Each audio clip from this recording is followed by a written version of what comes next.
Last time on Nier Replicant. Are we leaving the girl behind? No, of course not! Why would we do that? We have found the prince. Wait, seriously? But you're just a kid. Oh no! Oh, are you fucking kidding me? Hey, the prince! Well, Prince, where are you going? Oh my god, no! Which job should I give you first? Fragile Delivery 3?!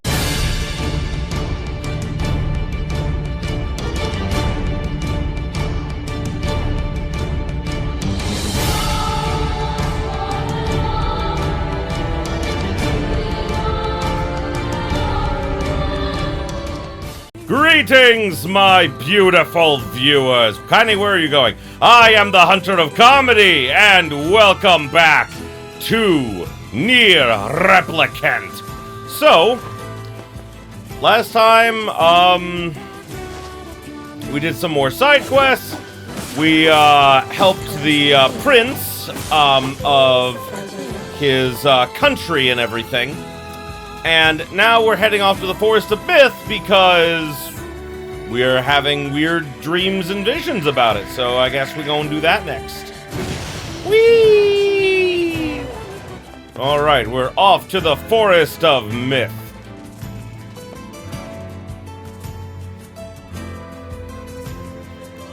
Apparently everyone's having a bad dream there that they can't wake up from.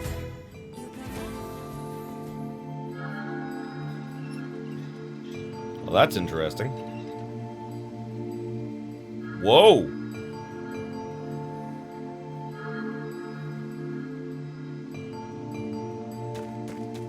It sure is quiet here. Such silence bodes ill. There's trouble on the way. Exactly. Definitely agree with that. I'm certain of it. You know, a little optimism now and then wouldn't hurt, Weiss. Such cheek. Yeah, no, I agree with Weiss on this one. Something's up here. Hello, sir. Beware. The word. The words? What do you mean? Contagious word. Those who dream. Those who dream? Hold a moment. There is a strange new sensation in my mind. Weiss's voice rose in a quizzical way. It is not quizzical. What's going on? Villager's body shuddered as he slowly opened his eyes. Perhaps we should start by asking this man. Who are you? We heard something happened to this village, so we came to see if we could help. The mayor stared at Astrius and Weiss. If you can speak to me, I must have caught you in my dream. In your dream? Oh, that's not good. The mayor explained. In the past weeks, a mysterious disease called the Death Dream, oh god, had spread across the Forest of Myth. Those who caught it were cursed to fall asleep and live forever within the world of their own dreams. The village mayor had determined the Death Dream was spread from person to person by spoken word, but before he could learn more, the disease took him as well. Weiss stared at the mayor, his mouth twitching slightly. Now see here. Are you saying that we have been absorbed into your dream? Well, yes. Ah! I think you have. In other words, we've caught the death dream? Before the mayor could confirm Astrius' suspicions, Weiss exploded with rage. Ridiculous. Preposterous. Completely unfathomable on every conceivable level. I don't even recall falling asleep. That's just how the death dream works. Also, the word, the speech bubble thing is getting bigger. Though polite, the mayor was clearly trying to brush aside the book's remarks. My remarks are not to be brushed aside, fool. Oh god! The mayor twisted his mouth into an embarrassed grimace, then quickly changed the subject to who Astrius had seen and what they had discussed since coming to the village. Something there must have caused you to enter my dream. A certain conversation, a specific word, something. Astrius and Weiss racked their brains, but could find no easy solutions. There were simply too many words to consider, too much random chatter, too many meaningless conversations. Grimoire Weiss does not engage in meaningless conversation. You're suggesting that Weiss chose his words carelessly seemed to sting his pride. It does not seem to sting my pride, you bloated gasbag of a narrator. I'm sorry, Weiss. It has demolished it utterly. Yeah, irritated, Weiss looked skyward as if searching for answers in the heavens. I was doing no such thing. Just leave me alone already. The anger created by his harsh words bled over to Astrius like a contagion. Wait, said Astrius suddenly. Did someone just say contagion? Yes, I believe so. What of it? Well, the villager told us to watch out for contagious words, right? I leaned forward with renewed interest, pushing a startled Weiss aside in the process. He must have said something, right? Some specific combination of words. What was it? It was about dreaming, or something that dreams, or... oh, what the hell was it? A sheep! Cried Weiss suddenly, throwing out the first thing that popped into his head. He just stared at him for a moment before slowly shaking their heads. After a few more moments of thought, Astrius' face suddenly lit up. I remember, those who dream. That's what he said. I'm sure of it. At this, the mayor produced a thick sheaf of papers from his pocket. He flipped through them a few times before finally nodding his approval at Astrius. That sounds right. As a stray sheet of paper fluttered to the ground. My notes also mentioned something about that. I bet it was the last thing you heard before you fell asleep. The mayor shook his head. His worn pencil stub tracing lines across the lone piece of paper. For the last month, I've done nothing but study the disease we call the death dream. I mean, I'm the mayor, right? It's my job to protect the people from whatever comes along. And I never expected a couple of outsiders to start entering people's dreams. The mayor paused, a grimace crossing his face. I should probably be taking notes or something. Weiss immediately fired back. I applaud the force of will it takes to research a disease in your dreams, he said. But perhaps we should bend your efforts to escaping this place instead of trying to understand it. The mayor's hand tightened around his pencil, snapping off the tip. I tried to escape. The very first moment I realized I was locked inside my own dream. I've been looking for a way out, but I don't think it exists. I mean, this is my dream, right? If there was an exit, I'd know about it. He paused for a moment, his unfocused eyes staring at nothing. My village was beautiful, he said to no one in particular. It was filled with the most wonderful people you could ever hope to meet. Once the disease took hold, things changed. It looked like someone took a sponge and soaked up all the color out of our lives. I just want us to be whole again. I just want us to be free. I won't stop trying until it happens. Astrius nodded in agreement. Huh? Wait a second. I didn't nod. Look, if we can be of any help, just ask. Now hold on. I did not just say that. Silence! The grimoire looked from Astrius to the mayor and back again, his voice filled with confidence. Grimoire Weiss's face is always confident, thank you very much. Now see here, Mayor, you told us that nothing could exist in this dream without your knowing of it. But you seemed to be surprised to see us when we first arrived, yes? The mayor slowly raised his head, realization dawning on him. Oh my god, you're right! I had no idea you were coming! Human imagination is a limitless engine, and dreams are the fuel. If you can imagine an exit, then it must be so. With your permission, we shall search it out. Thank you. I don't know how I can repay you.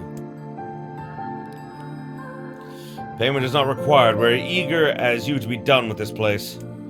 I suddenly felt as if he could breathe again. He almost forgotten what it was like. Good luck, you two, he called out at the departing forms of Weiss and Astrius. We're all counting on you. As Astrius slowly faded into the misty forest, the mayor was struck by a sense of déjà vu. I saw this man once before, he thought, but where? Astrius' mood darkened as he trudged through the forest. Hours later, when the beauty of the place was still new, he'd been confident they could get in, find the exit, and be home in time for dinner. But the deeper way they went, the more the forest closed in around him. The mist made it difficult to see more than a foot in any direction, and moss-covered rocks seemed determined to twist his ankle. More than once he'd been forced to steady himself on rough tree bark. His hands now had small trails of blood on everything he touched. Oh boy. Additionally, Weiss was proving to be a spectacularly poor traveling companion. Unhindered by either terrain or physical effort, spent most of his time arguing, urging Astrius to pick up the pace and grumbling about their slow progress. Finally, after Weiss muttered something about legless turtles being more adept at navigating the environment, Astrius snapped. Okay, Weiss, cram it for a second, would you? You don't have to walk. Astrius leaned against a tree and tried to stretch the knots from his back. How can this stupid forest be so big? He muttered to himself. The moment the words tumbled from his mouth, a cacophony of insects sprang to life.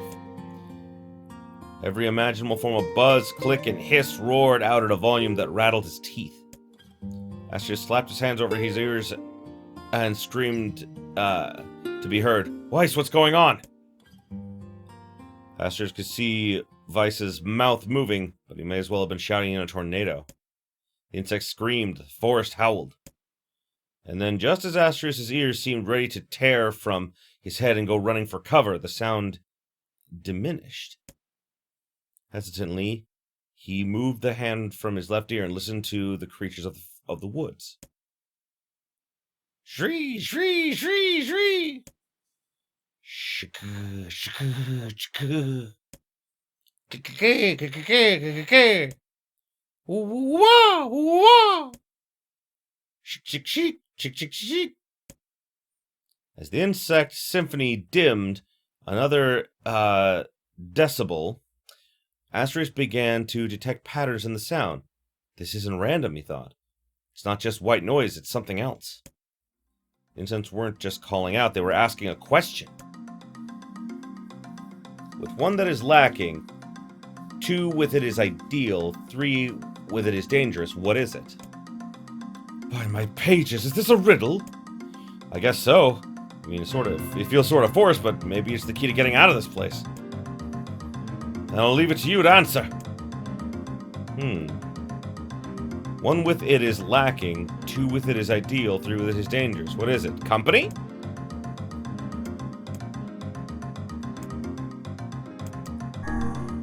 How should I know? Weiss's mouth flew open before he could say anything. The world suddenly shifted. Rin-rin-wah! Oh wow.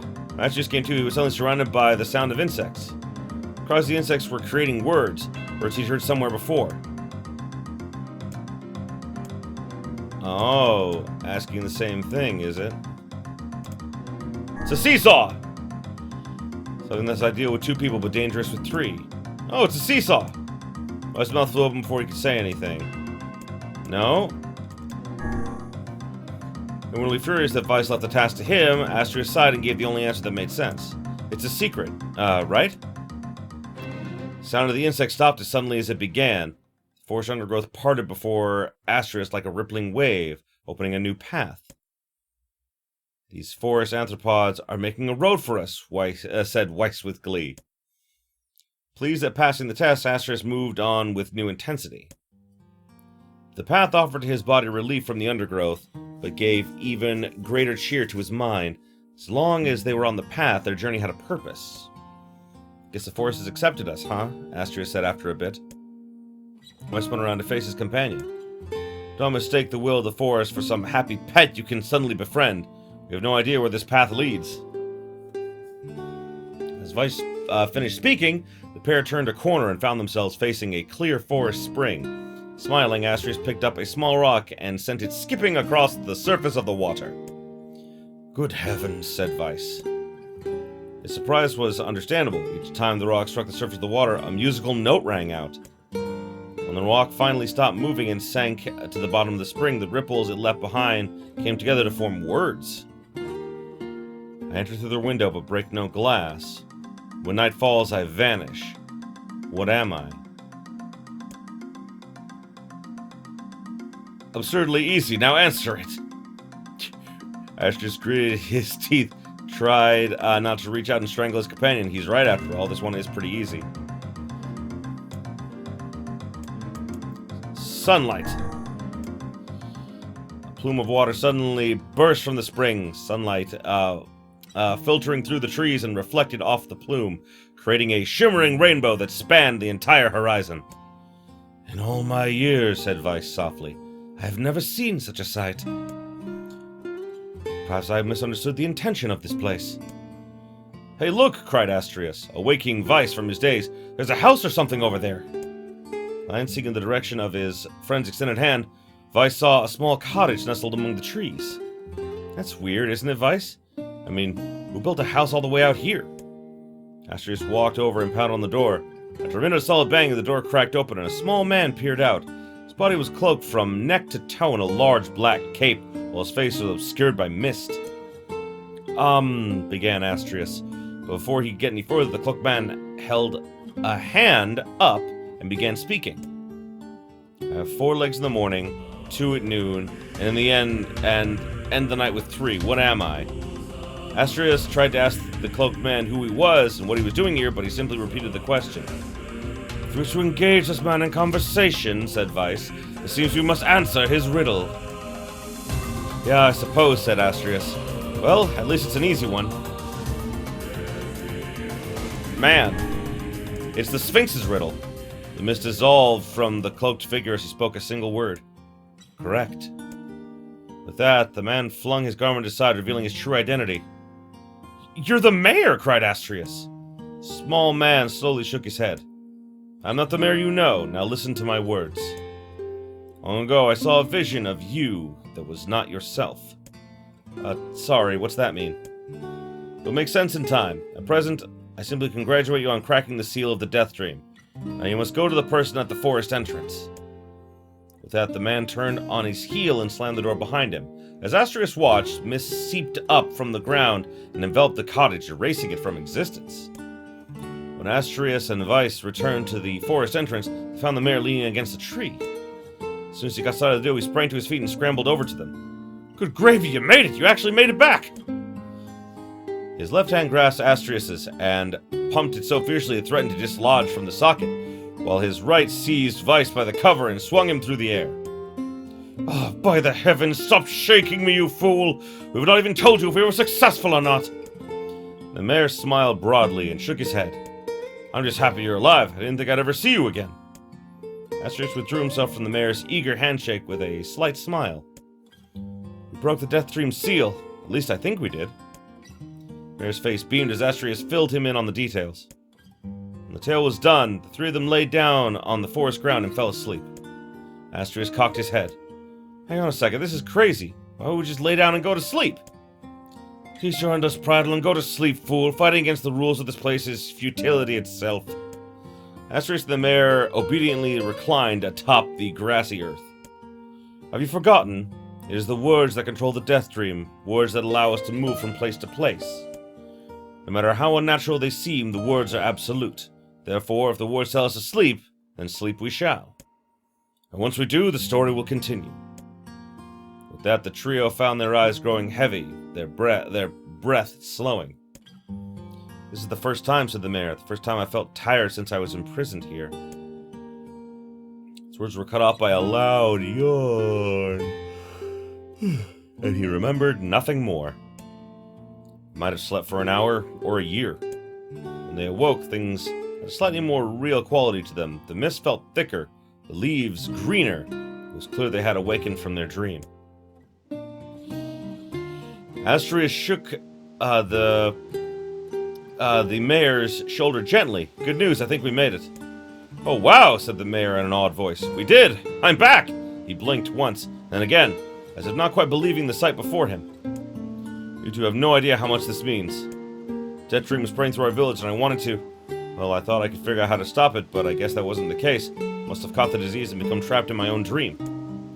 I started to stand, then collapsed to the earth. Stared at his legs as if trying to remember how they worked, then glanced at Astrius and shrugged. Without a word, the young man reached down and pulled the mayor to his feet. Your life may take some getting used to, said the mayor as a wry smile crossed his lips. You shall relearn in short order, I am sure, said Weiss. For now you should return to your home and rest. No, said the mayor, swaying on unsteady feet. No, I can't. Some of the villagers are still trapped in the Death Dream. I have to save them. The mayor slowly made his way to the divine tree in the center of the village, and bowed his head and prayed silently. This is a holy tree, he explained when the prayer was finished.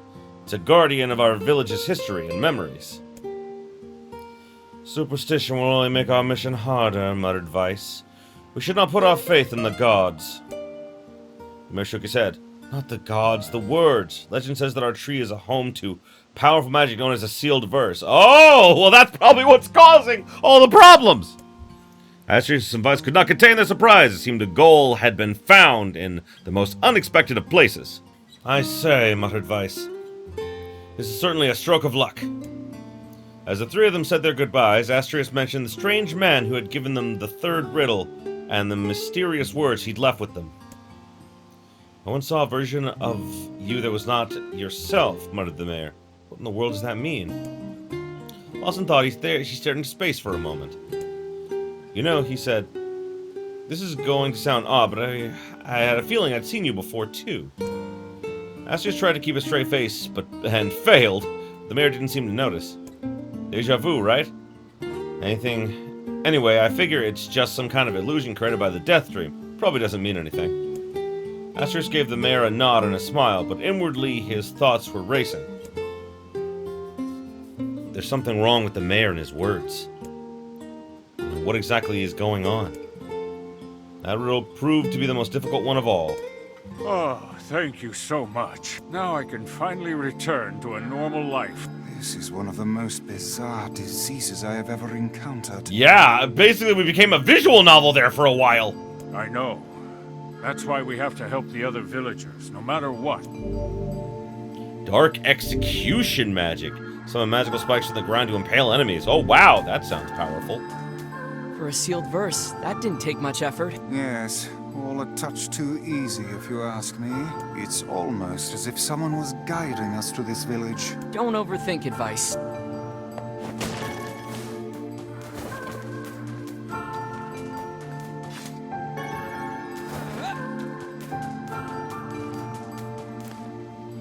This person must be dreaming too. It would appear that way, yes. Enter the villager's dream. Oh, I guess this is... Can't say I'm very excited to go back there. That dream world sort of creeps me out. Perhaps you should spend less time complaining and more time getting on with the mission. Yeah. Alright. I breathe air scented with death and resist the urge to laugh, for I know it will sound like the words of a madman. How long have I been in this fresh hell? My box, my prison, is tucked beneath a stairway in the long unused catacombs of some infinite castle. Outside I hear the sounds of a funeral dirge that plays without end. Light has no place here. Wind is a forgotten friend. I pray for death to come, but he forsakes me. Time passes, an eternity slips by in a single tick of a clock. Someone knocks on my prison. Anyone there? I heard an unfamiliar voice. My savior! I claw at the door of my jail, sending thick splinters under my ragged nails. I scream for help. I laugh. I sob. Surely this is the product of my addled mind. Surely it cannot be true. Help me, I cry. For the love of all the gods, help me. And possibly I hear the sound of a lock being torn out and falling to the floor. As the door slowly opens, I have just enough time to see a silver-haired boy in a floating book before the light pours inside. My eyes, accustomed to the darkness, explode with pain, and I am forced to turn away. Who are you? I ask, shaking hands, covering my face. How have you come to this place? I am Grimoire Weiss, and this is Astrius. Long have we been searching for you. Now come, stand, we shall awaken from this nightmare together. The one knows Astrius extends his hands and pulls me from the cell. But my eyes are slow to adjust to freedom, my ears are keen as ever, and they recognize the staccato sounds of heavy rain. I never thought I'd hear that again, I whisper. Would that this were not such a terrible storm, said Grimoire Weiss. Look at your feet. I force my eyes open and see water pooling around my ankles, lapping at my shins. There's so much of it. Yes, more comes each moment we delay. If we do not make good on our escape, we shall all drown in this castle. We know you are weak, but you are our only hope to survive this place. Time, that long-forgotten friend, made itself known again. I nodded my head and swore to save my rescuers, no matter the cost. The catacombs are a maze, twisting upon themselves in the endless entrails of a giant. I squint down the dim corridors and proceed north. At the end of the corridor, I find a row of 20 gorgeous canopied beds resting atop a carpet of velvet, all covered in a thick layer of dust and cobwebs. Searching for the door of the next room, I come across a shapeless mass of gray matter. It has been shoved against the side of the wall. Despite my fever, I think I see the outlines of a door just beyond. Then I reach out a finger and touch a piece of the mass. It turns to dust and drifts away on the wind. Realization slowly dawns, and I fall to my knees and weep. Corpses. I face a mountain of charred and crumbling corpses. I look from into the beds and back again until the horror dawns fully upon me. Someone has piled these bodies into a tower and set them ablaze. Whether they were alive or dead, I do not know, and sanity will not permit me to consider the proposition further. I make a sound. Whether scream or laughter, I cannot be certain. And my mind grants me merciful blackness, and I find myself opening the door and leaving the terrible, the most terrible of rooms.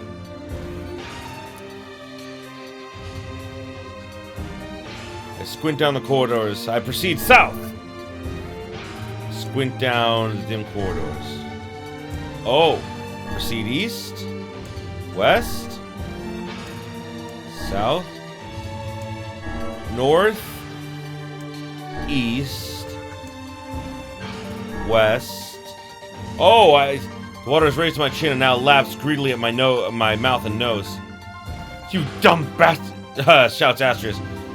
He surely desires to say more, but the rest of his insult is cut short by rising water. From a Weiss, wet and tattered, floats on the water's surface. It's already too late for him.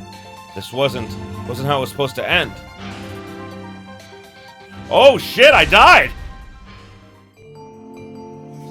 No! Oh my god, do I have to redo all that I did with the mayor, too?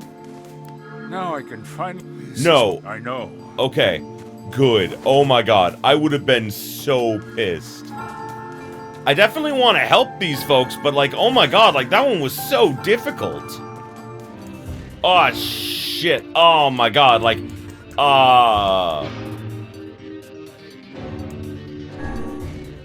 At the end of the path, I see a row of heavy wooden casks. A row of heavy wooden casks lie on the sides in a dark chamber. Doubtless they are filled with wine. My thirst roars to life. I cannot remember the last time my parched throat had relief. I scramble to the first flask and pull frantically at the cork. The theft of a few cups means nothing, I tell myself. The cask will be ruined by the flood regardless. Finally, the cork surrenders to my attack and thick red liquid bursts forth from the hole. There is no wine. It is blood still warm from the body. Whether animal or something else, I cannot say. Foul liquid soon mixes with the rising floodwaters, creating a warmth that laps against my thighs. The gods, are the rest of the cask filled with blood as well? I lack the strength to confirm my suspicion. Disgust quickly becomes fear as I turn to flee. My weakened legs betray me, sending me toppling into the red ocean below. The smell of death is everywhere. It threatens to consume me. I must escape this hell. Crawling on all fours like an animal, holding back screams lest any foulness enter my mouth, I lurch forward through the red waters and out of the room to freedom. Oh my god. East?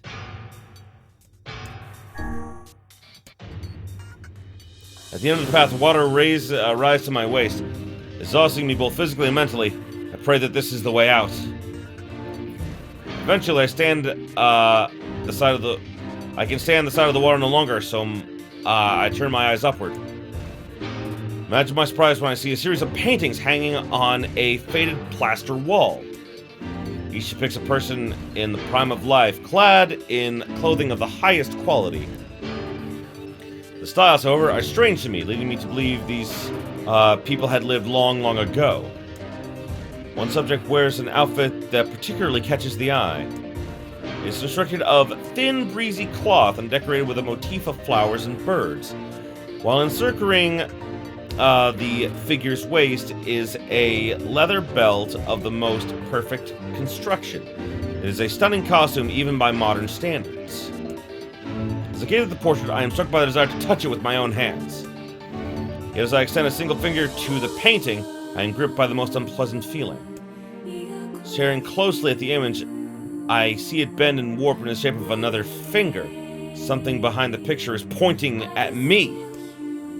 Is it another prisoner, a fellow inmate trapped for eternity in this place? I cannot let it pass, and so I seize the portrait with both hands and throw it into the water. The wall is hollow behind the painting. Inside, I can just make out a body. Whether or not it is a prisoner, there would be no rescue. The poor soul is long dead. Scraps of clothing line the floor around the boxes. Only a small amount of fabric has survived, and it features the same delicate designs that were depicted in the portrait. I've been admiring a row of corpses, blocked from view by portraits of each victim at their pinnacle. Enough. Shielding my eyes, I paddle forward through the water.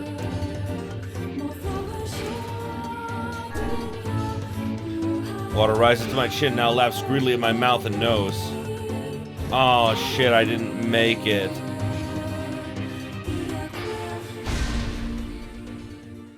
This is very interesting. Okay, think of this like a map. We go north, right? We enter a room. In this room, we can either go south, which is back the way we came, or east. Going east, west has us go back, so we need to go north again. Now there are 4 directions to go. There, like, we just came. South would go back to where we were, so we need to go east, west, and north. Let's try north. Yep, this is the one with the pictures. I remember this one. We go back to where we came. Let's go west. Ah, the casks, right. Proceed east, let's try east again. Find myself in a great hall with only the sounds of rain for comfort. The waterlogged red carpet squishes beneath my feet as I approach the center of the room. Once there, I behold a beautiful dining table upon which rests china and silver of the finest construction, as well as the remains of a fantastic feast. My eyes continue to adjust. I see many chairs surrounding the table, each holding a dinner guest. Noticing movement, I approach the chair at the table's head. As the truth of the matter draws on me, I recoil in horror. Close to the feast is a corpse, as are all the invited guests. An army of foul, wriggling insects has made home in their remains. This is the movement I saw. This once splendid feast was now nothing more than a requiem for the damned. I take a moment to steady my shaking hands, and slowly back away from the table. Desperate to lose sight of the abomination before me, my gaze lands on the chairs upon which the dead were seated. This is a mistake, for the chairs proved to be even more terrible than the feast itself. Each one is covered in a layer of spikes that runs from the seat up the back and down the arms. This explains the color of the carpet beneath the floor. I can only pray that the unfortunate diners were dead when the meal began. For if not, it is a simple task to envision the agonized screams must have sprung forth from their mouths. My mind grasps frantically at the possibility that these souls had committed some terrible crime for which this was punishment. Though in truth, I suspect they had committed no crime at all. There would be no tomorrow for these unfortunates. This was their last supper. Oh! There's a new way to go. We can go north. Water has risen to my chin. Wait! Oh, maybe I need to go there first, maybe. Maybe I need to go there first. Because it seemed like that way led out.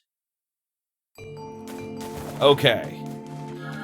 It really is kind of like a choose-your-own-adventure thing, except where if you fuck up, you die.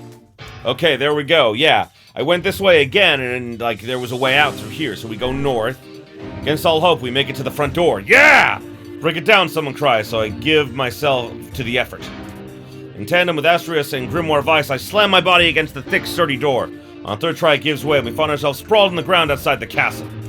The storm is in retreat. The clouds above are still dark and foreboding, but to the west I can see a thin shimmer of sunlight trying to break through. How can I thank you, I cry, as tears join the rain on my cheeks. I would surely have died in there. Looking down, I suddenly noticed that my dress is in tatters, and sheepishly try to cover my exposed skin. Your dress? You are a woman, madam? I am. I proffer the two a smile. I suppose that comes as something of a surprise, seeing as how I only exist in the form of words. You can see that the one known as Astrius is disappointed that the torn dress will be given no further description, but he hides it well! Ha ha ha! With a nod and a shrug, the three of us set forth to our awakening. But behind us, an awakening of another kind is taking place. Black smoke fills the abandoned castle, providing the countless damned souls within their final shroud. After a moment, the castle's windows shatter with a mighty roar. A fresh breeze blows through the hallways and corridors, clearing the smoke away for good. As we watch in awe, uncountable black shadows slowly flicker to life, crossing to and fro in front of the broken windows. The castle's dead have awoken to their new life as shades. Wow. You have anything to say about that? Hopefully there will be no labyrinth next time. Yeah. Hear that? Thank you so much for saving me. You're welcome. I never want to have a dream like that again. I don't want to have to experience a dream like that again. I'm gonna save real quick just in case it doesn't save after this. And another victim. This work certainly is trying. I figured a book like you would be into all this word stuff, Weiss. Even I have my exceptions. Now let's be off.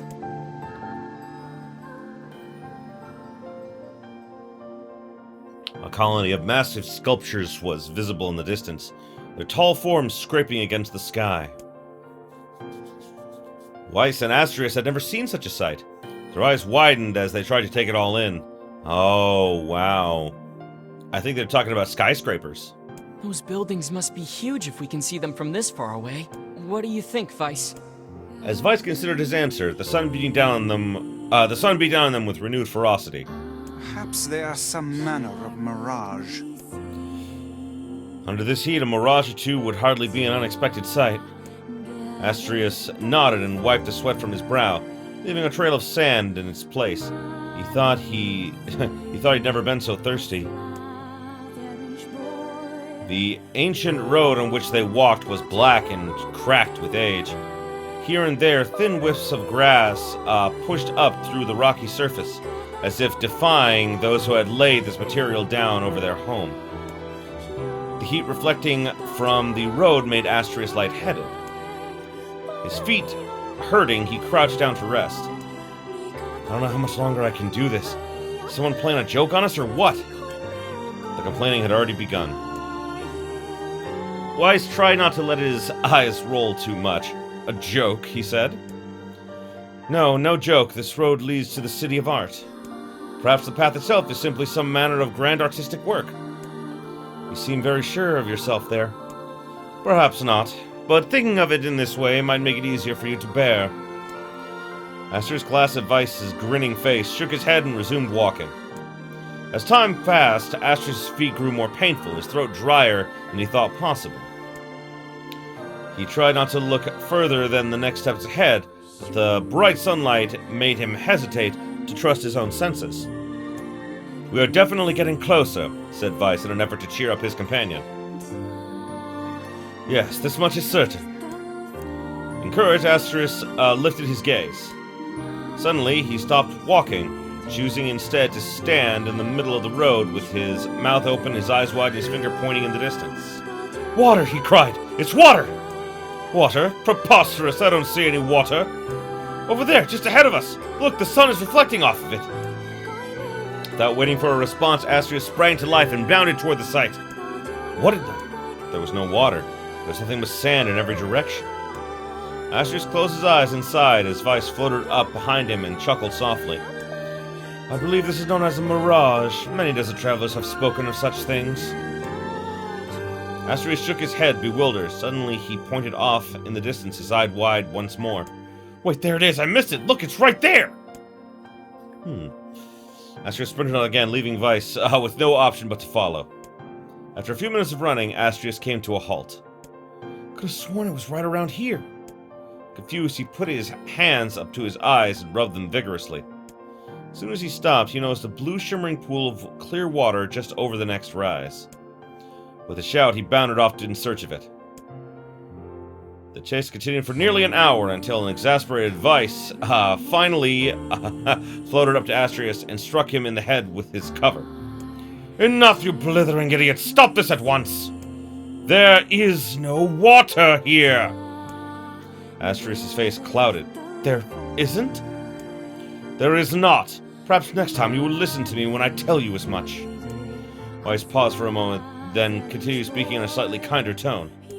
However, I suppose this mad chase was not altogether wasted. Seems we have arrived in the City of Art. Astrius looked up. Stretched out before him was a row of impossibly tall sculptures. Their journey was at an end. They're huge, cried Astrius, completely forgetting the heat and pain of the past few hours. I've never seen anything so big. Each sculpture was formed from roughly the same shape, a tall rectangle that stretched up toward the sky. This is where the similarities ended. Most are covered with panes of glass that are reflected in 1,000 directions, while others seem to be nothing but frames of steel. Yep, they have found an ancient civilization. Some had tall spires on their tops, while others possessed triangular caps. What kind of city is this? Where are the people? Where are the houses? Perhaps the land is intended exclusively for artistic use. The debate continued as they made their way through the city. Miracles of artistry were everywhere. Great iron crates with wheels stood silently on steel rails, trains. Beautifully carved works of lights of red, amber, and green dangled over every street, stoplights. As they moved away from the massive sculptures, they found a great array of smaller ones. Some were covered in glass or brick, but many were composed of materials that had never before encountered. The sheer variety of colors and styles were staggering. Unable to find a theme or purpose to the abstract works around them, Astrius and Weiss eventually fell silent. On the outskirts of the city, they discovered 3 sculptures in human shapes. Astrius uttered a sigh of relief as he approached them. Finally, I was getting tired of modern art. 3 statues were indistinguishable except for a single word chiseled into their right arms. One read Alpha, one read Beta, and one read Gamma. Astrius moved to touch the nearest statue. As Astrius moved to touch the nearest statue, a bird flew from the top of one of the sculptures. Alighting on the statue's shoulder, it emitted a brief, beautiful song that took the form of words. Only one is real, the others are false. The real form will always speak the truth. The false ones will only speak lies. With that, the bird departed. As if on cue, the statues shuddered to life, acquiring color and form as they began to breathe. Hey, look at that, said Astrius. They're alive. Silpitz bowed before Astrius. Please, you have to get me out of this nightmare. I'm real. Stop lying, he turned to Astrius and threw his hands in the air. Alpha's a fake, you know. I'm the real one. A load of crap. Beta is fake. Everyone knows I'm the only real one here. The respective pleas given, the 3 statues returned to their frozen status as silence once again enveloped the city. But consider all three statements, only one of them could be the real thing. Astrius furrowed his brows and considered his answer. Okay, let's think about this for a second. Only one of them is real, others are false.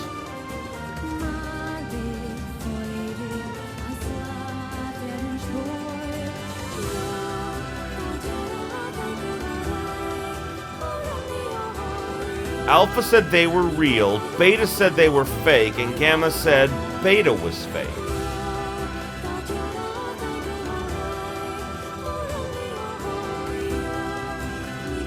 The real form will always speak the truth.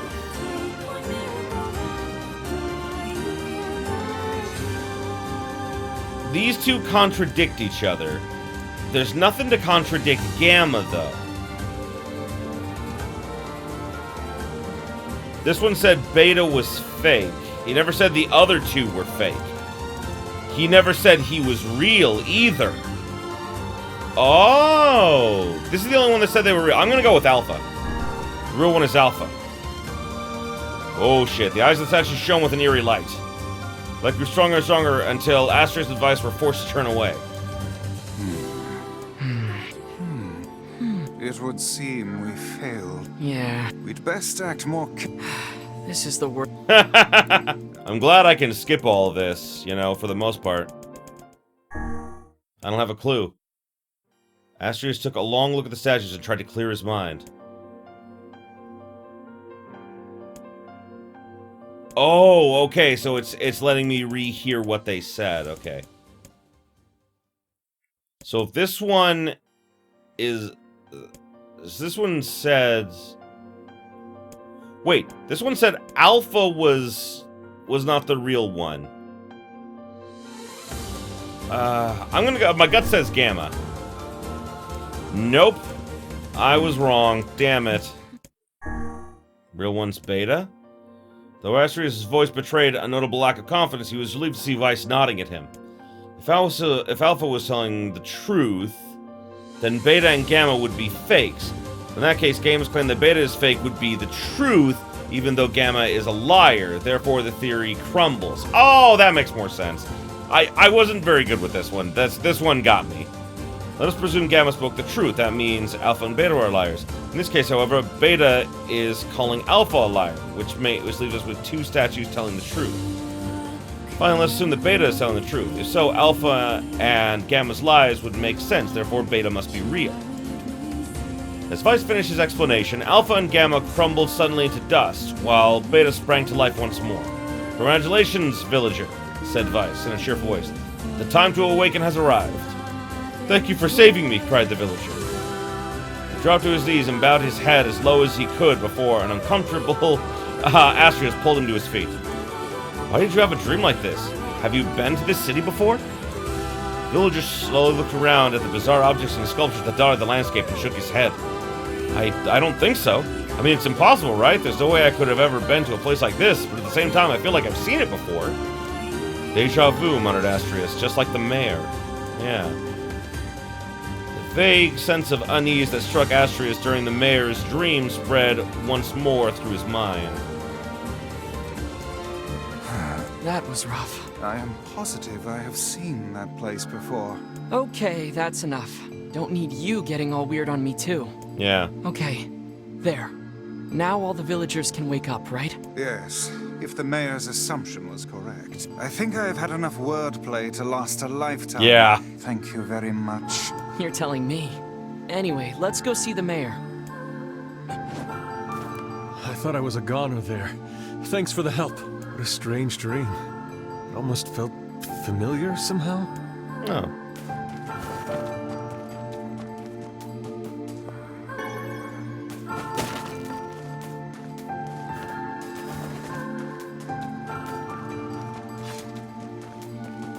Oh, how wonderful. Thank you so much. Here, I have something for you. One-handed sword Faith. Ooh. Wow, this looks valuable. I can really have it? Of course, it's apparently a weapon of some renown, but we have little use for it. Well, we appreciate it. Thank you again for everything.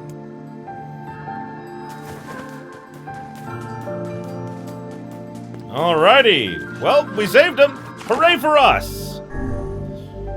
The word games are insane, though. Oh, man.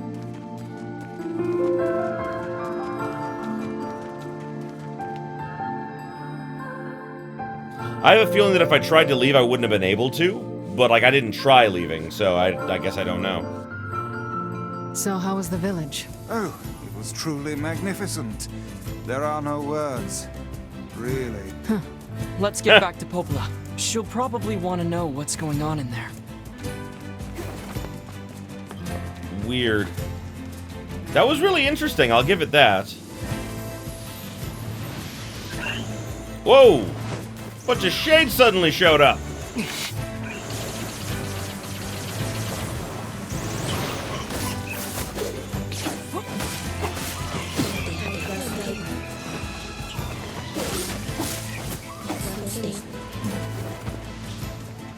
That was easy. You know, I'm not gonna deny, I was kind of hoping that maybe Kaine would get trapped in a dream as well, and we'd, like, go into her dreams. That would have been really cool, but, yeah, too bad, didn't happen. Alrighty, Popola! We have words. The death dream certainly is a strange illness. I know, it sends you into a visual novel. Yeah, it was something all right. It was interesting, I have to give it that. Even I, with my natural love for words, have no desire to visit that place ever. You guys did well. You've been making a lot of long trips lately. Are you sure you're not pushing yourself too hard? I'm okay. I can't just sit around all day while Yonah's sick, after all. If you say so. So, anything I can do for you? Well, I suppose there is one thing I could use a hand with. Have you heard about our plans to repair the canal? The work probably won't happen for a while, but once it's done, we can use the canal for trade and travel and all kinds of useful things. Unfortunately, however, we're a bit behind schedule at the moment. If you're willing to help out, I'd really appreciate it. No problem. What do you need? Great. So, the man I originally asked to help on this project hasn't shown up for work in a few days. I'm starting to get a little worried. So, maybe you can head over to Seafront and check up on him? I'll mark the location of his house on your map. He always carries a red bag over his shoulder, so he should be easy enough to find. Got it.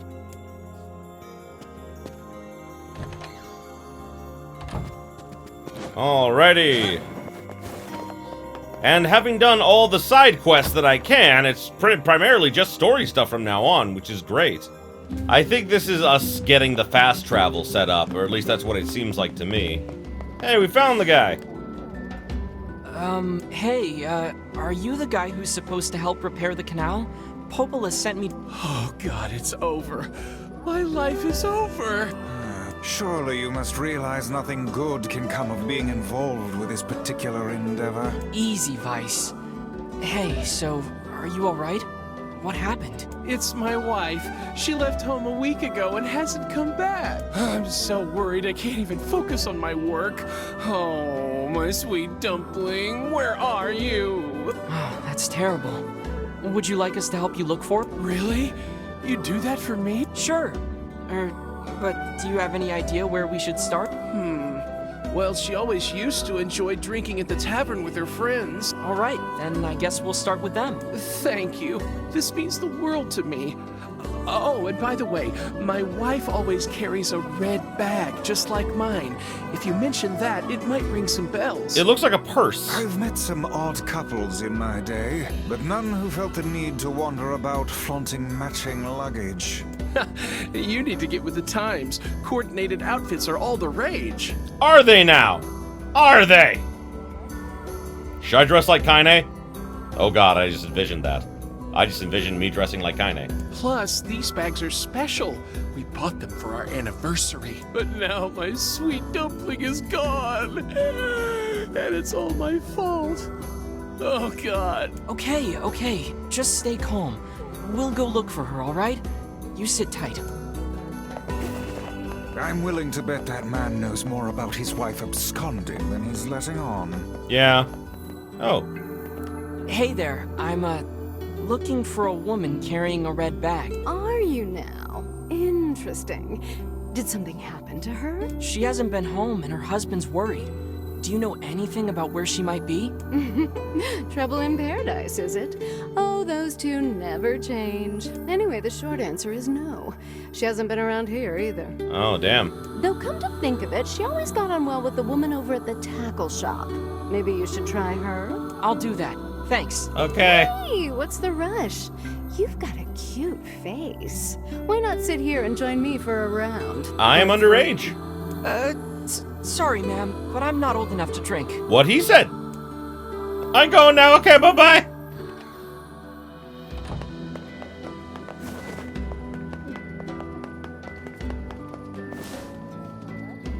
Hey there, do you know a woman with a red bag by A red bag? Oh, sure. Although now that I think about it, I haven't seen her in a while. Last time she came around, she mentioned something about leaving town. But I figured it was just idle talk. Uh-oh. Leaving town, huh? Alright, thanks for your time. If she has truly left this charming hamlet, finding her may prove most difficult indeed. I just hope she hasn't been attacked by shades or anything. Whoa! Something about that shade seems rather odd. Oh. Oh no. Hey, look at this. It is identical to the red satchel carried by the man who sent us on this mad quest. Perhaps it belongs to his spouse. Oh no. Do you think the shades got her? I fear it likely, lad. I sense no other activity in the immediate vicinity. We were too late. Well, this is terrible. What are we supposed to say? However difficult it may be, we've no choice but to tell the man the truth. That's true. Hey, did you find my sweet dumpling? We didn't, but we got this off a shade. Oh no, this is hers. So our fears were correct. Oh God, how could this happen to her? This is all my fault. If I may, my good man, why did your wife leave home in the first place? Yeah, I want to know. It's because I think we should give him some time to himself, Weiss.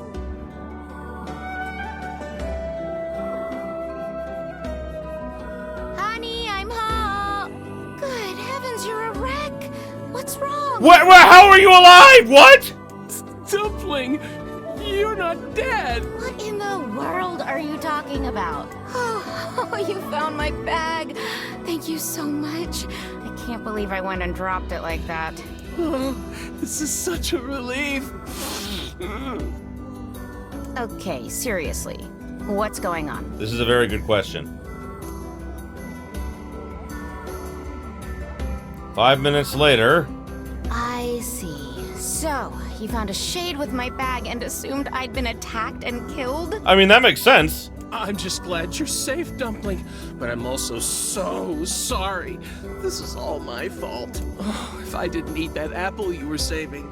Oh, God, I'm such an idiot. Listen, I promise I'll never eat anything of yours again. You just promise never to run away from home again, okay? Run away? Have you lost your mind? I just went to visit my parents. Huh? I told you about this. Going to see my family, gone for a week. Remember? Ugh, are you serious right now? Why don't you ever listen to me?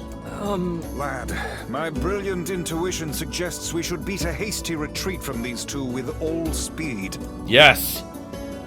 Someone remember that other important errand! Oh, hey, I have to go pick up a fish from the fish store. I can't believe you didn't listen to me, and you ate my apple. Ugh, you are the absolute worst. What? Oh, like you're some perfect angel. You didn't even care enough about our anniversary to hang on to your bag. You, kid, I'm right about this. I said no! What's wrong here? It's my wife, right? Wait, you're asking me? The man who ate the apple is in the wrong! Well, you shouldn't have eaten your wife's apple. That's not very nice. But I was hungry, and it was just sitting there. Look, I'm glad you went looking for my wife and all, but that was low, friend. Low. Uh-oh. Did I cross a line that...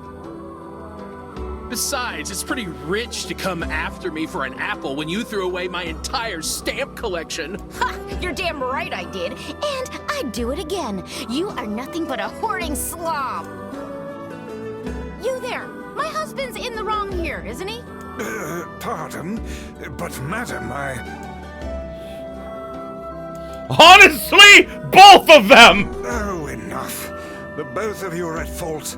Now apologize to one another and end this ridiculous display. Talk for a floating magazine. I see you finally agree on something. We're gonna be here for hours. 1 hour later! Oh my god! Do you not even understand how frustrating this is, you colossal oaf? This is exactly what I hate about you. Fine, hate me. I'll still sleep like a baby knowing I'm not an unreasonable hag like you. Weiss, what do I do? You turn on your heel and walk away as fast as your legs can carry you, my good lad. That's it. Instead of belittling me, why don't you get a proper job? Everyone in the neighborhood treats me like dirt, and it's all because of my unemployed slob of a husband. Actually, I have a job now. Wait, you what? You're kidding. Why didn't you tell me? That's great. Well, I sort of wanted it to be a surprise. Oh, you big silly Billy. Well, this calls for a celebration. Come on, I'm going to bake you a nice apple pie.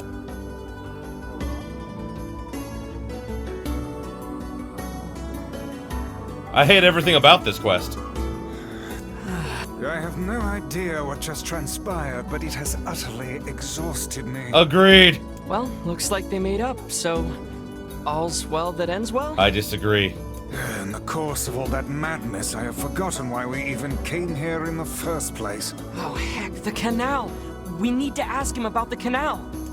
Fuck. I can't thank you enough for all your help. Fix the canal, goddammit! Sure, but listen, we need to talk to you about the canal. All right! That's why you came here in the first place, huh? Yeah! Well, now that my love life is rolling in clover again, I'd be more than happy to get going on the canal work. Thank fucking Christ. Good, we're done. Heavens, that was exhausting. Yes. Tell me about it. Anyway, let's go give Popola an update. Please let us be done with this quest.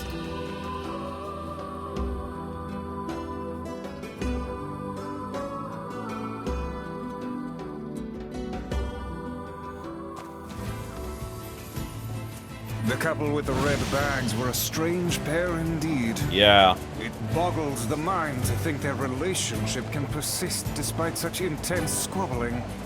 Well, they looked pretty happy in the end, at least. Maybe the secret to living a happy life is sharing your feelings, even when they're sort of mean and weird. If you adopt such a strategy, I may leave for groceries one day and never return. Ah! You know, it's actually funny because that's actually the way, some good friends of mine live their lives. Is that they don't, like, if they fight or have arguments, they will have it in front of, like, other friends and things, because, you know, like, they just don't have any secrets between each other. They're literally, like, if I'm upset at my, like, you know, if I'm upset with my partner about something, I'm gonna fucking tell them right now, even if it's in front of other people. And, like, you know, like, it's just how they live. Like, I could never do it. It's really difficult for me to, you know, be strict with anyone. Ow! I'm fine. But yeah, no, it's just like the way they react kind of reminds me of that. Although, like, they're also, like, my friends are not as stupid to be, like, you know, arguing 1 second, then the next second be better. It takes time, you know? Besides, like, I play board games with them and everything, and, like, you know, trust me, they take out their frustrations on each other in, like, you know, board games and things. Goodness. It sounds like the canal repairman had quite the problem on his hands. I'm glad everything turned out all right. Yeah, I'm glad it's finally over. Thank you so much for your help. Don't mention it. I'm looking forward to seeing how the canal turns out. If you need anything else from us, just say the word. Thanks, guys. Oh, well, that's done. Huh? Oh, whoopsie, I didn't mean to do that. I almost forgot. Yonah is looking for you. Huh? She said she needed something from you. Time to go play Big Brother for a bit, huh? I guess so. Thanks, Popola. What do you mean, play Big Brother? I am her Big Brother. I may be a horrible Big Brother, but I am still her Big Bro. Time to steal stuff from my own home again. Ooh, nice stuff. Wow, more money! I'm stealing money from myself. That's weird. Hi, Yonah! Yay, you're back. I am back! Popola said you needed something? Yeah, a favor, actually. What is it? Um, I can't help if you don't tell me, sis. okay, I'm gonna say it. Ready? I'm ready, Yonah. I need you to help my friend. Your friend? Yep, I have a friend, and we've been writing each other letters. Seriously? A pen pal. How delightful. So who is this friend? Well, he's kinda... He? It's a guy? Yes, and he's sick and in a whole lot of trouble. And I know that you and Vicey are the only ones who can help him. Oh. Vicey? Tell me about this guy. He lives in this really big house down south, and he's super nice, and he's my friend. Oh, I know who she's talking about. So you have to help him. Please? Yonah, listen. Please? Great. Now what do I do? You do what she asks. Carrying her black swan. I can't say no to her. Fine. I'll see what I can do. Yay! Thank you!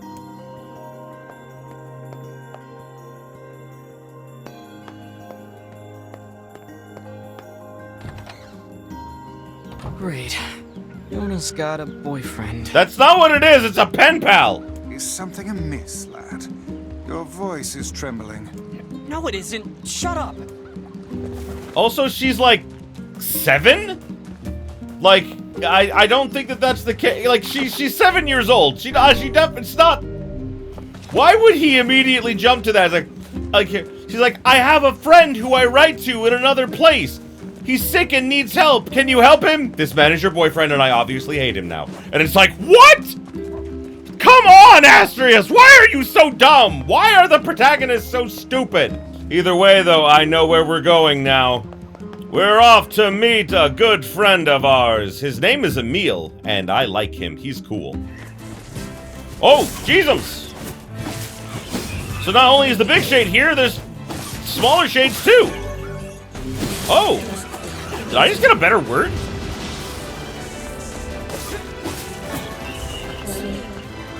How can these creatures let us dispatch them without complaint? And what would make them appear in this area in the first place? It is hardly what one would call especially fertile ground.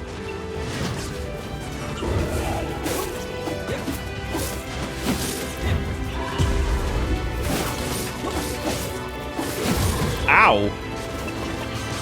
Why are there, like, there's smaller ones now, too?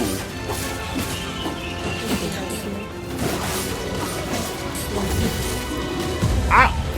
Damn it. I did bad.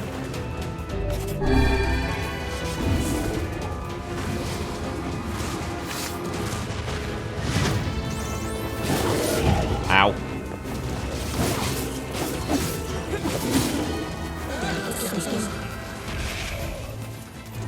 Okay, so I got the new word Pahi, which, you know, makes my attack power go, because, like, that was +2, now it's +6, so that's better.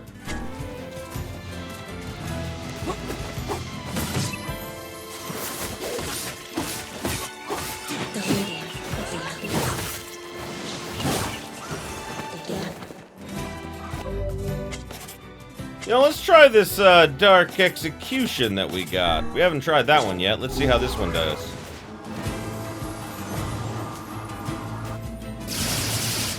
Woo! It's cool, but, I mean, like, I definitely like the Dark Hand much better.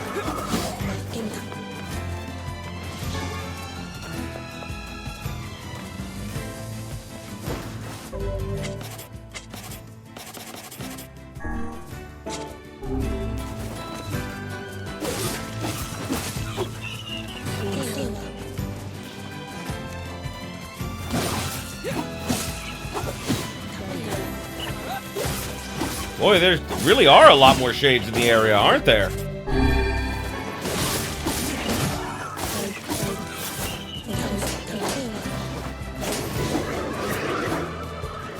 Wow, good job, Kaine. She took that one out basically by herself.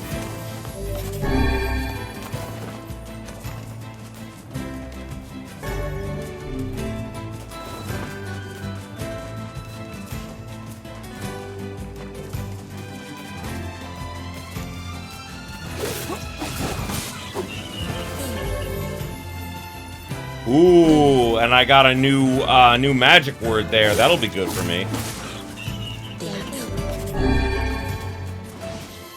Yep, this is the place with the giant spiders. Ow! And now shades too. Oh boy.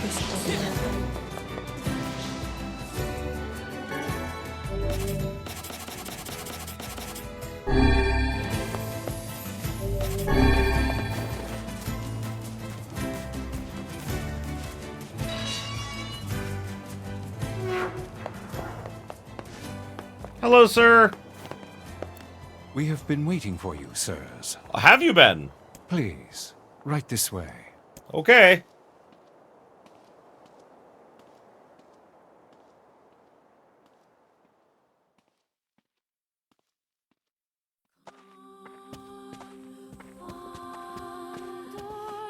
Does someone really live here? Also, I can't... Where are you going? Oh, you're going this way.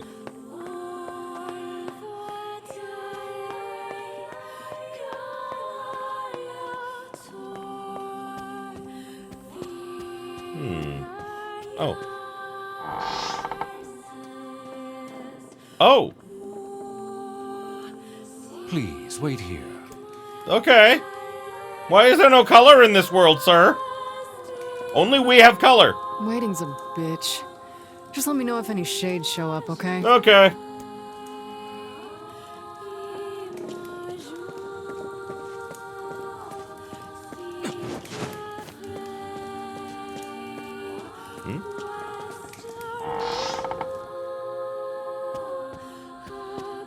I don't have a map.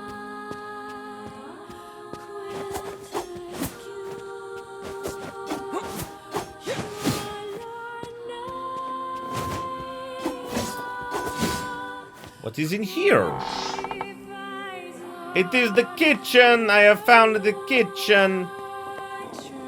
Very nice kitchen. Very modern looking kitchen. For like this being in like a medieval time sort of scenario.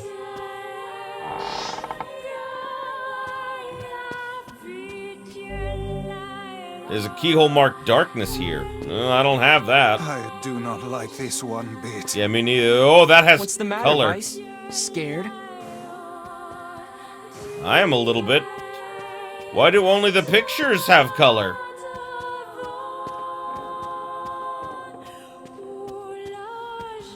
Perhaps we should head back, yes?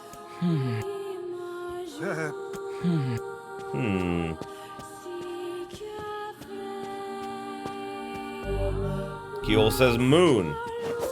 Looks like we're gonna be in for a kind of mystery here. Also, yes, this is the fastest I can move. Apparently running at top-notch speed is not polite in this home? Mansion? Haunted house? I'm not sure anymore.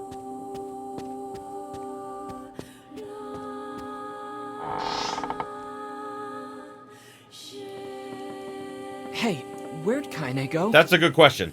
I knew this was a terrible idea. Haunted manors and the like. Oh, why does no one ever listen to me? Probably reasons. I can't get upstairs. And there's no other doors here, but there is a box. With nothing in it! Just a box to break. Nope, I move at the same speed even if I jump. There's no way I could... I just now noticed the corners are encroaching on me. I just now noticed that the corners are encroaching on me. Has that been the way the whole time, or is this a thing that's slowly happening? Well, I think we should go back to that door that... Get me out of here! What? I'm trying, buddy! Hello? No, no one here. This is definitely a haunted mansion.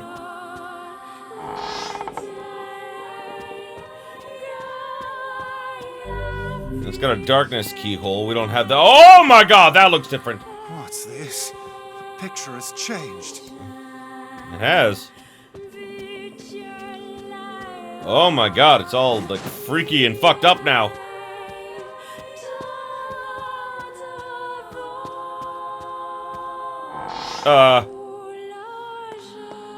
Whoa. It looks like it's in pain. It's kind of scary.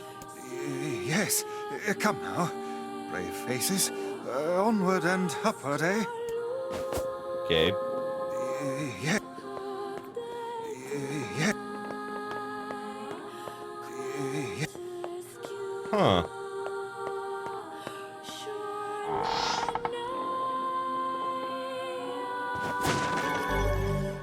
Hidden items. What is that tutorial? It's literally telling me stuff I already know. I don't know what the point of these tutorials are. Ooh, we found the moon key! Okay, that was easy. That was surprisingly easy to figure out. If I remember oh my god! What foul hole did they crawl from? And for some reason, I can't dodge while in here.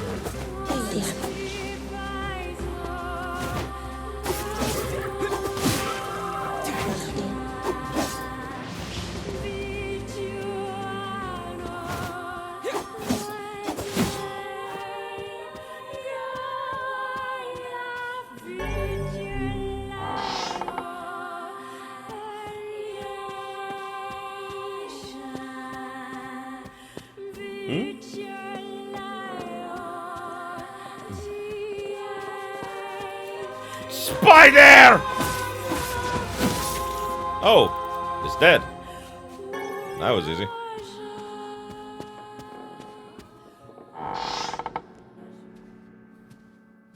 Oh, you have color! You're a male. Young. Not even 20. Yes? You're a small child. With a blindfold. Hi, Emil.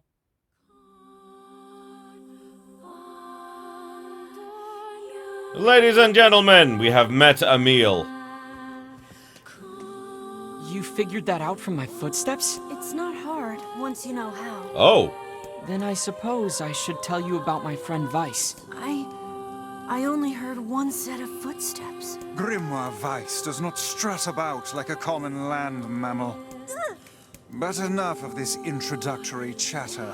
Let us hear your tale. My name is Emil.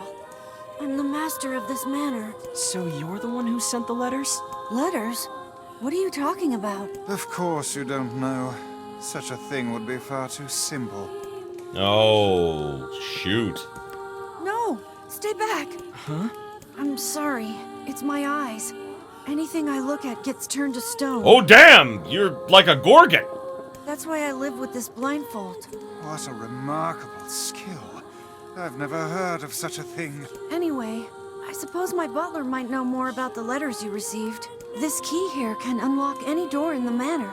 So if you'd like my assistance... No, please. Don't trouble yourself. We can get around on our own. Do not spurn a child giving us a skeleton key! Oh, right. Sure. Well, here's the key. Okay, good. The butler's quarters are at the far end of the manor. Let me at least give you a map. Oh, God. It's a big place, and I don't want you to get lost. Oh, thank God. Okay. Well, thanks, kid. The butler's quarters are at the... Okay. Well, we know where we're going next, then. Weiss, what should we do about Kaine? Leave her. That woman is capable enough on her own. Well, that I can agree. Jeez. Remind me to never get on your bad side.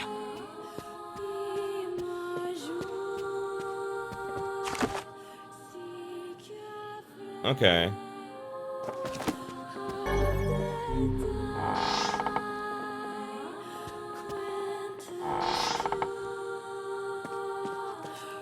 What's that? A butler. Or at least a remarkable likeness of one. I knew this was a trap. Curse my brilliant intuition. Huh.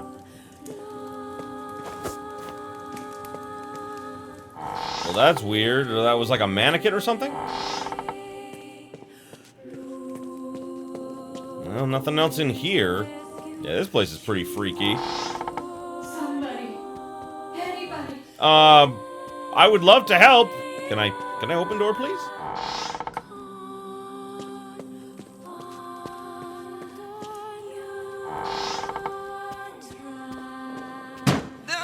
Ah! Shades! Ow.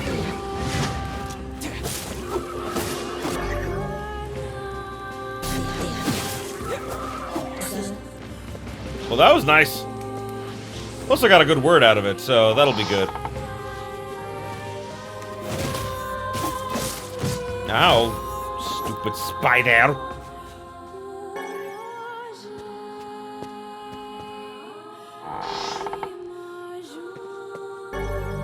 Ooh, I found a light key. Oh, shit.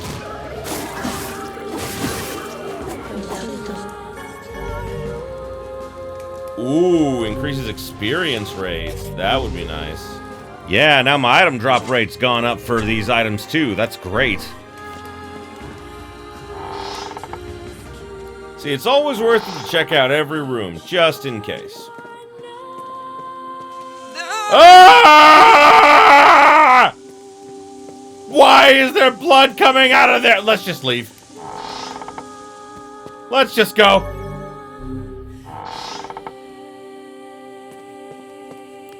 Whoa. Is that another one?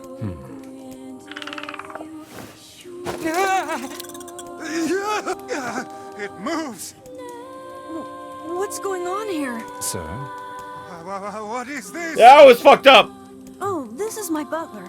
He helps me out around the manor. He's a good man at heart, but a bit inflexible. Almost like a statue. Yeah, more like he is a statue. Yes, and I do apologize for that, Master Emil. I doubt he's even human. We're here because my sister received some letters from this manor. Yes, I wrote those letters. Please forgive my impertinence. You son of a bitch! You were catfishing my sister! As you may know, Master Emil, deeply pained by his eyes, has shut himself away from the world. He suffers greatly behind that blindfold, and I feel it is my duty to help however I can. I heard tale of the exploits of an emerging hero, and so I sent a letter to you under Master Emil's name. But I received a response from one Miss Yonah instead. Wait, so Yonah's pen pal is you? It is, sir. My letters merely requested that you come to the manor. I meant no ill intent. Fuck you! This matter's fucked up! I believe Yonah saw the exchange somewhat differently. Yeah, sounds like she misunderstood the situation. Regardless, I am quite pleased to see you here. Long have I dreamed of the day we might be able to do something about Master Emil's eyes. I see. Yes, well, I am afraid we, or at least this lad beside me, is neither hero nor physician, so if you'll excuse us... Please, we're so close. The cure for Master Emil's condition is located in this very manor. Then why don't you just go get it? That is a good question. Alas, the location of the cure has become a den for those abominable shades, and I lack the skill to combat them. I beg of you, defeat the shades and restore Master Emil's sight. You know this is an impossible task. Why would you ask it of our guests? Well, we've no more time to waste, sir. It's okay. We'll do it. See here, lad. This is no time to play the hero. Well, we still have to find Kaine. People need to look out for each other, Weiss. Plus, we have to find Kaine anyway. 1,000 thank yous. I owe you a debt that can never be repaid. He was probably keeping Kaine as a hostage. That way, if we refused, he would say, oh yeah, by the way, we have Kaine. I'm really sorry for all the trouble. Yeah, so am My I. butler cares so much for me. But for him to make such outlandish requests... Yeah, it's a bit crazy. Either way, I think this may be the perfect time to end this episode. Because it looks like we're going to be going and doing some fighting and everything. So, yeah, this one has been interesting at the very least. So, we've met Emil the blind boy. And we have to find Kaine, because Kaine is now lost. And I think that this guy is like an automaton or something. Like... But hey... At least I can petrify your enemies. Oh! That's gotta be some help, right? Yes! That I can't let you do this on your own. Oh, So I'll be dude! right here if you need me. Dude, I like you. You're a good Maybe kid. my eyes can be useful for once. Oh, you're such a good kid. I like you. I like you a lot. Perfect. All right, so that's what we're going to be doing next time. So thank you, everybody, so much for watching. I appreciate you being here with me. Next time, we're going to head on into probably what sounds like the basement to find a way to cure Emil's eyes somehow, and also find Kaine, because we have to find her. She's here somewhere, and I just don't know where she is. But either way, we'll do that next time. So thanks again, and as always, if you're enjoying this as much as I am, please like, comment, subscribe it if you aren't already. Ring that bell for all them notifications and until next time, have yourselves a beautiful day, my beautiful, beautiful viewers.